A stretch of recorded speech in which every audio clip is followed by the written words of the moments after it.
নবী করিম সাল্লাল্লাহু আলাইহি সাল্লাম বলেছিলেন দাজ্জাল আসবে। এই দাজ্জালের রূপক বর্ণনা তিনি দিয়েছেন। আমাদের মহামান্য ইমামুজ্জামান জনাব মোহাম্মদ বাইজিদ খান পন্নী তিনি একটা বই লিখেছেন, দাজ্জাল দ্য জুডিও খ্রিস্টান ম্যাটেরিয়ালিস্টিক সিভিলাইজেশন, ইহুদি খ্রিস্টান বস্তুবাদী সভ্যতা। এই কথাটাকে, এই ধারণাটাকে আমাদের অনেক আলেম ওলামা কিন্তু ইগনোর করেছেন, সমালোচনা করেছেন যে পন্নী সাহেব দাজ্জাল কি বলছেন, দাজ্জাল তো একটা দানব আসবে। আসলে দানবীয় শক্তি, একটা জায়ান্ট, একটা দানব দুনিয়াকে কন্ট্রোল করবে, এদের কোনো ন্যায় বলতে কিছু নাই। রাসূল বলেছেন এক চোখ কানা, ওদের এক চোখ কানা, ডাইন চোখ কানা। তো আপনি মানবাধিকার, ন্যায়, সাম্য এ কথা বাতুলতা মাত্র।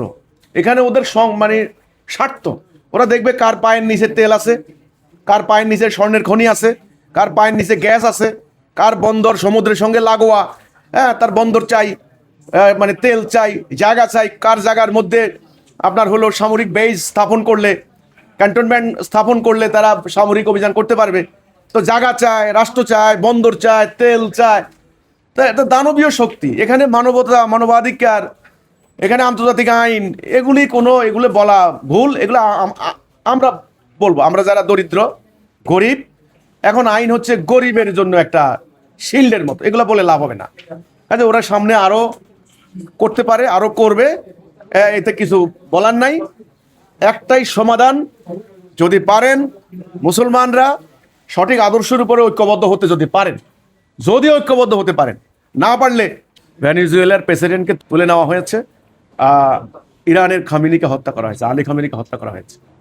তো এই ঘটনা তো এই গত কয়েক শতাব্দীর সাম্রাজ্যবাদ বিস্তারের, আন্তর্জাতিক উগ্রবাদ প্রসারের, অস্ত্র ব্যবসার, মানে অন্যায়ভাবে ভিন্ন জাতি, অন্য ধর্মের লোকদের সম্পত্তি লুণ্ঠন, দখল, এক কথায় হলো উপনিবেশ স্থাপনের এই যে ধারাবাহিকতা, তারই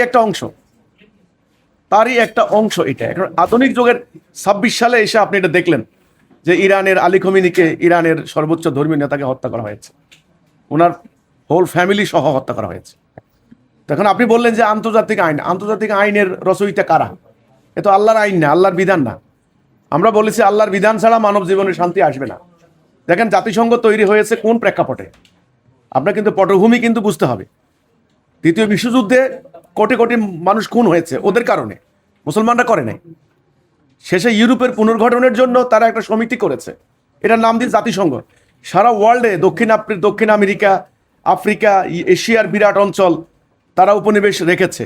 বিশ্বযুদ্ধের পরে তারা নিজেরা ধ্বংস হয়ে গিয়েছে, অনেক ক্ষয়ক্ষতি হয়েছে, ওদের অনেক ক্ষয়ক্ষতি হয়েছে। কাজে ওরা বুঝতে পেরেছে যে তারা আর উপনিবেশ রাখতে পারবে না। এই জন্য তারা চলে যাওয়ার সময় তারা নানান কলা কৌশল দিয়ে আমাদেরকে একটা মানে দাসত্ব ব্যবস্থার শৃঙ্খলে আবদ্ধ রেখেছে। এখন এই পর্যায়ে তাদের কথা যারা শুনবে না, তাদেরকে হামলা করবে, তাদেরকে উগ্রবাদী সাব্যস্ত করবে, গণতন্ত্র নাই, মানবাধিকার নাই ইত্যাদি বলবে। তাহলে ওদের কথা, ওদের ডিমান্ড, এখানে কোনো আইন, মানবাধিকার, ইন্টারন্যাশনাল ল, হিউম্যান রাইটস এগুলো কিছু নাই, কিন্তু এর কোনো মূল্য নাই। ওরা ডিমান্ড করবে, ওরা চাইবে, ওরা এখন প্রভুর জায়গায়।